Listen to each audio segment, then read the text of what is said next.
Subscribe करें Nellore news को और इस बेल आइकन को दबाएं देश और दुनिया की खबरों को सबसे पहले पाने के लिए। मुसलमान ईसा को मानते हैं, पर क्यों नहीं मनाते क्रिसमस? तुर्की में आप क्रिसमस कैसे मनाते थे? ब्रिटेन आए मुझे 21 साल हो गए हैं, लेकिन हर बार क्रिसमस पर यह सवाल मेरे सामने आकर खड़ा हो जाता है।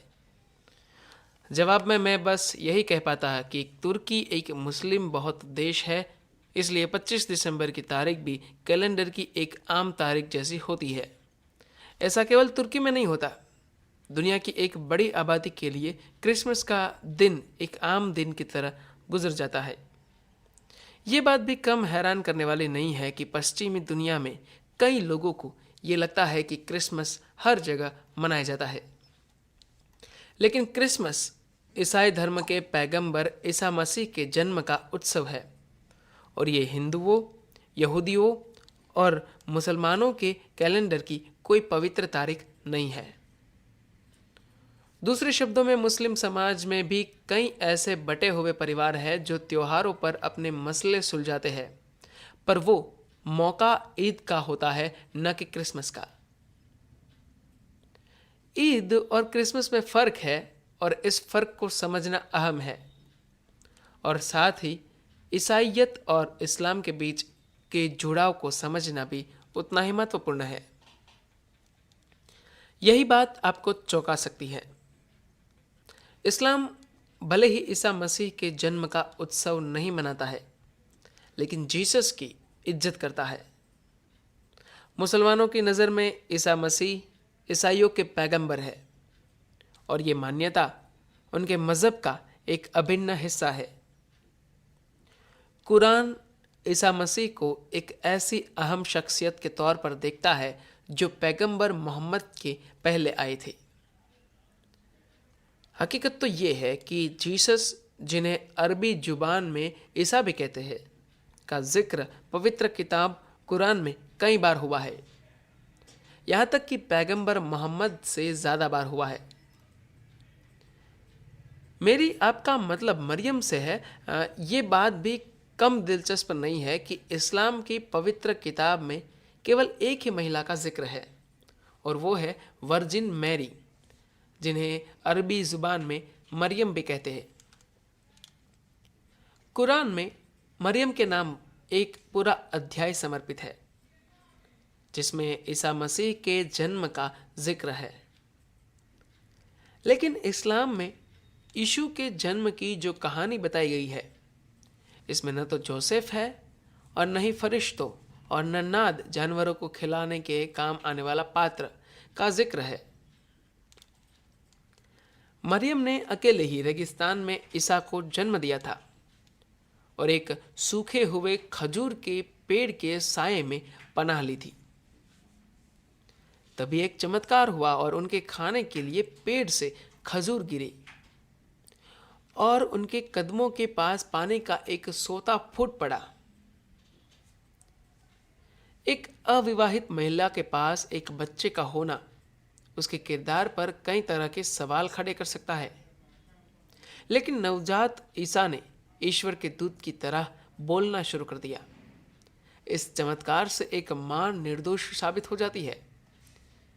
ये कहानी पूर्वाग्रहों के ऊपर जीत की कहानी है। जब मुस्लिम ईसा का जिक्र करते हैं, तो उनसे अपेक्षा की जाती है कि वो कहेंगे उन्हें शांति मिले। मुस्लिमों का मानना है कि कयामत के दिन वह वापस लौटेंगे। मुस्लिम साहित्य में ईसा की तारीफ कुरान से पहले की जाती है। सूफी दार्श अल गजली उन्हें आत्माओं का पैगंबर कहकर बुलाते हैं। वही इब्न अरबी उन्हें संतों की सील के रूप में बताते हैं। मुस्लिम दुनिया में लड़कों के नामों में ईसा और लड़कियों के नामों में मरियम जैसे नाम आम है, जो कि ईसा और मैरी से जुड़े हैं। क्या आप कल्पना कर सकते हैं कि ईसाई धर्म को मानने वाला परिवार अपने लड़के का नाम मोहम्मद रख सकता है? इस्लाम धर्म ईसा से परिचित है, क्योंकि 7वीं शताब्दी में इस्लाम के उद्भव के समय में ईसाई धर्म मध्य पूर्व में काफी प्रचलित था। हालांकि बाइबल में मोहम्मद का जिक्र नहीं है और इसके कारण स्पष्ट है। आने वाली शताब्दियों में इस्लाम ईसा मसीह की आराधना कर सकता है, लेकिन इतना साफ है कि चर्च ने ये उदारता नहीं बरती। इटली के शहर बोलोग्ना में 15वीं शताब्दी के चर्च सैन पेट्रोनियो में एक तस्वीर में मुस्लिम पैगंबर को नरक में शैतानों द्वारा दी जा रही पीड़ा को भोगते हुए दिखाया गया है। यूरोप में कई कलाकृतियां मुस्लिम पैगंबर की बेइज्जती वाली कहानी को जगह देती है। इटली के कलाकार गियोवानी दा मोदेना एक कवि दांते की प्रसिद्ध रचना डिवाइन कॉमेडी से प्रेरित थे, जिसमें दांते ने मोहम्मद को नरक का नवा घेरा बताया था। इस किताब ने 19वीं शताब्दी में कई कलाकारों को प्रेरित किया और उन्होंने ऐसी रचनाएं बनाई जिनमें मोहम्मद को नरक में प्रताड़ना भोगते हुए दिखाया गया है। इन कलाकृतियों में अंग्रेजी कविता और पेंटिंग के स्तंभ माने जाने वाले विलियम ब्लैक की कलाकृतियां भी शामिल है। बेल्जियन चर्च में एक 17वीं शताब्दी की मूर्ति या इस्लाम के पैगंबर को स्वर्गदूतों के पैरों तले दबा हुआ दिखाया गया है। हालांकि चर्च अब इस तरह की सोच का समर्थन नहीं करता है। एक लंबा समय गुजर चुका है, लेकिन हमारे युग में एक अलग तरह का तनाव, पूर्वाग्रह और चरमपंथी हिंसा है। साल 2002 में इस्लामी चरमपंथियों पर बोलोग्ना चर्च की मूर्तियों को ध्वस्त करने का शक गया था।